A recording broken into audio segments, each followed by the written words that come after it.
Hello, my name is Kyle Steele. I'm running for City of Norman, City Council, Ward 6, and this is a summary of what happened on the November 4th, 2025 City Council study session.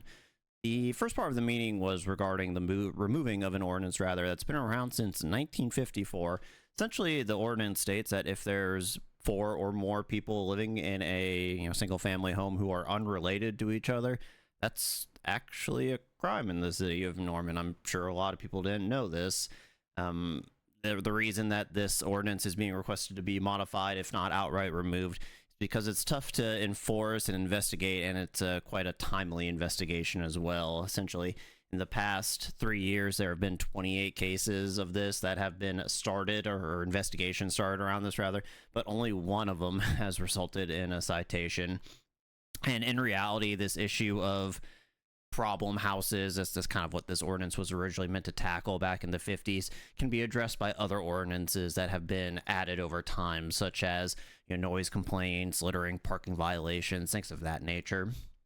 In addition, I think we all have to recognize that in this day and age, there's a lot of people who are exploring various low-income housing options to live together, and it may not be uncommon for 4 unrelated people to be living together simply because of their economic circumstances, and that wasn't really a concern in the 50s when this ordinance was discussed and passed.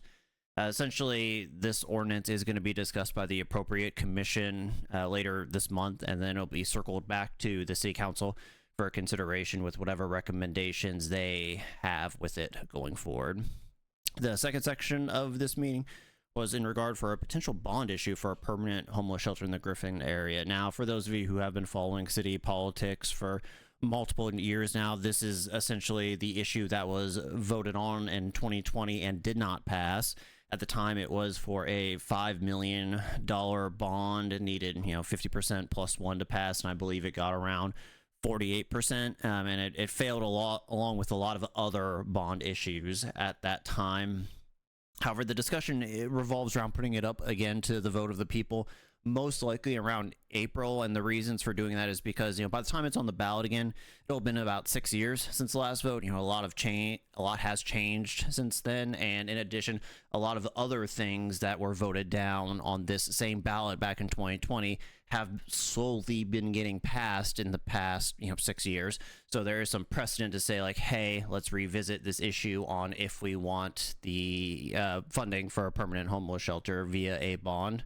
In addition, the question this time around is going to be much more specific. So in the past, it was kind of just like a generic, hey, we want $5 million to build a homeless shelter at some point in time.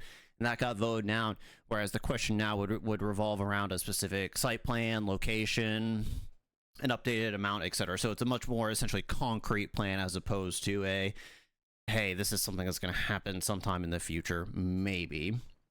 There's kind of also talks about pairing this bond proposal with other bonds for public safety is what they're lumping it all under. Essentially, the fire department is needing a few new fire stations over the next, I believe, 2 decades, 20 years to suit the needs of Norman.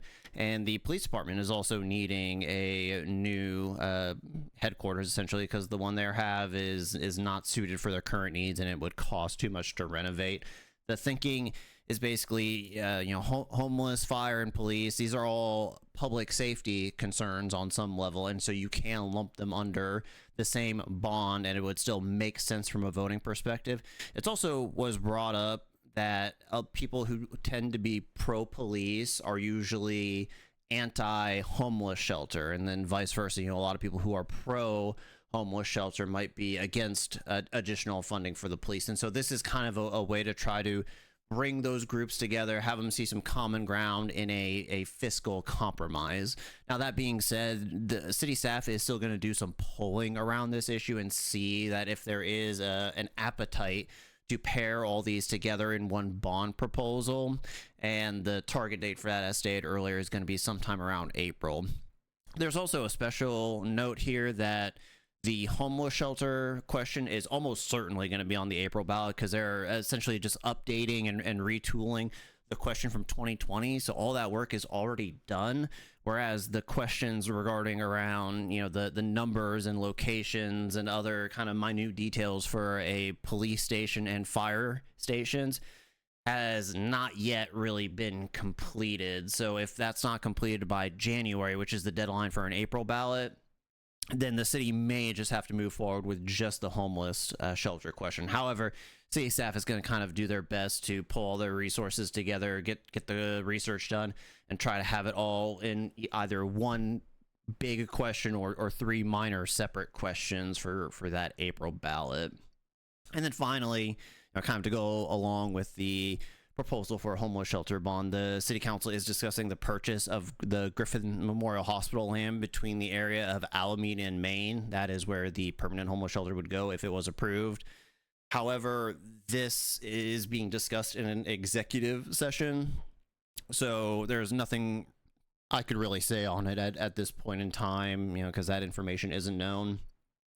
That being said, if they approve the purchase of this land during the executive session, we will see some kind of announcement about that, either on the City of Norman website and social medias, or at the future city council meetings where the public will have a chance to weigh in on that more. But all that being said, that was it for this city council study session on November 4th. Thank you, everyone, and have a nice evening.